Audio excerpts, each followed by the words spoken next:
with you this morning and you said I had a court date today at 1? It was on the I called you back, too. Do you remember talking to me? Yeah, well... I told you it was 1:15, but it was Monday. Okay.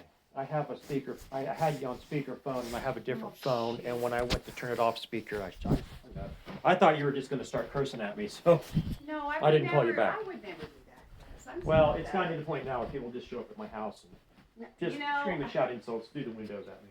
Mr. McGrath probably be mad I called you back, but I thought I told you you got 1:15, but then I started talking to you about walking the dog in the slush, and I thought, oh my God, did he hear me say Monday? And then I thought, does he have other court? No. Bill is, you walked all the way up here. Yeah. It's okay. It's not a big deal. I didn't do it on purpose. I could have rented a rental car, but I didn't want to pay the whatever it was. And it's a hassle around here. It's not easy to ever can get one.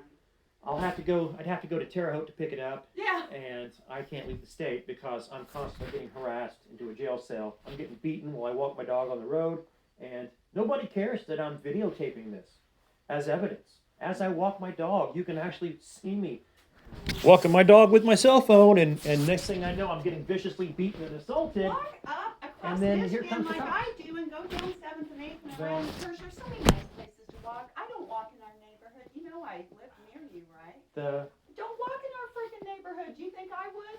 No way. I wouldn't.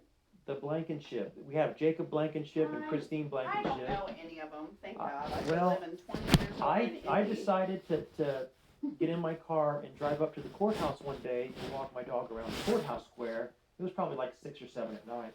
And they saw me drive past their home. And they called the police and reported to the police that I was at their home trying to cause a disturbance. I was parked on the property. And when they called, the police that took the call was sitting in the Delaney Bank parking lot. And he saw me pull up, and he saw me get out and walk my dog. Chris, and when I got home, he called me. You've made enemies, so, there's no going back from that. Well, what's happened is that neighborhood we have, all the retirees have died, and their homes have been rented out or sold. There's neighborhoods like ours all over this town. Well, they've all been inhabited now by millennials, petty criminals. I know, there's ding dongs all over the place. We've got 2 homes. Well, I mean, if you look where I live, we have a Raisner lady that is a DUI felon. We have Austin Kendall's daughter is a meth felon, and she's shacked up with the guy. I swear they're slinging drugs up the street at 13th and Plum. I know we've got I'm living right in the middle of a meth triangle where I live. And these people are coming to our home. They're using the park next door to cause a disturbance, to get me involved. You wouldn't believe where I live over in Indianapolis. You know what I did? I freaking there you go. I'm just saying, they're playing these. Can't pick your neighbors. They're playing these convict games with me at my house, hoping to start a disturbance so they can call the police and play nice with the police when they get there and claim that it's my fault because I'm the crazy bad guy that lives in the neighborhood now. They have slandered me and ruined my reputation to the point now where they can just pick up the phone and call Dudley or McKillop. And the bad news is I've been involved now. I've got a perverted familiarity with everyone involved now when my right to privacy has been violated to the point now where I'm forced to meet people, just because I've been tricked into this situation. The judge, the lawyers, you guys, you know what I mean?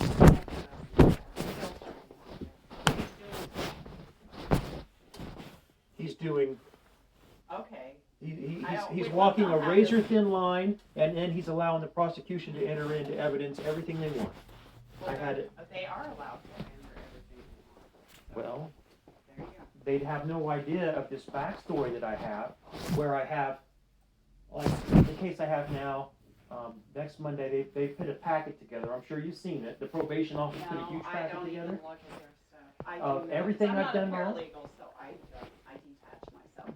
They called me in for an appointment, and she got evidence on my family and my work history and my school history. They do it to everybody. And then she called all of these people and slandered me and gossiped me to all those people. That's her job. She has to. She reached out to the VA. Yeah, to my psychiatrist at the VA and got him well, involved. Yeah. And then we had to postpone this court case for a month because the patsy they hired to do the health evaluation wasn't familiar with the unorthodox, unethical way they do these background investigations.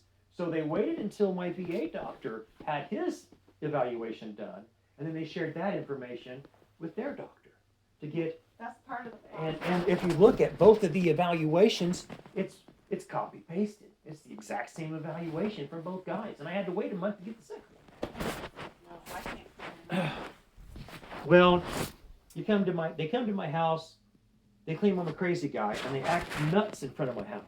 They beat me, they scream and shout me into a jail cell, and my whole YouTube channel is just me getting assaulted and beaten, and I'm not even cursing, I'm not slandering anybody, I'm just telling you, you're doing something wrong. I've never, FYI, I've never gone to your. No, I don't care. I just where I dump the evidence I don't know at. why anybody does. I think it's ridiculous, so. Well, I put it there because nobody will accept it up at the I know, courthouse. but I mean the people that. And the people that find go it there to hate amusing. watch it, they're hoping they can leave a comment. The people that find it amusing, And- you're doing yourself a disservice because it just feeds the flame. Well, they're trying to You get know, my the old YouTube term channel gaslight. banned and taken off YouTube because, surprise, they're the ones that's causing the crimes that I'm getting convicted of. And the inside joke is now that anybody can come to my house and start an incident, and the police will come down and automatically take their side. And it's gotten to the point now where I just have huge amounts of people that come to my home, and just for fun, they laugh, make a huge disturbance outside of my home. And when I call to report it to the 911, they won't take the call. Well, And there's it's a judges' bad determination. situation. There's two different judges' determinations that they've made in the past that wasn't entered into evidence this last time. We're going to have to talk to Mr. McGrath because Judge Rich has a civil determination he made against me because the 911 dispatcher claimed I threatened her when I demanded to have someone be held accountable for all of this harassment that I've been receiving, and the only people getting blamed are me. And she actually took me to civil court and sued me in civil court for it and got a restraining order on me to keep me away from her house and her 6 kids. And one of the stipulations in that order of protection was that I was not to be denied 911 service. And here we are a year later, I'm being denied 911 service, and they're actually using it to fabricate another instance where they can substitute their own evidence into my trial. They're fabricating instances now where they can claim I've said or done something wrong over the telephone, and they're using that against me. And they simply ran out of evidence. My YouTube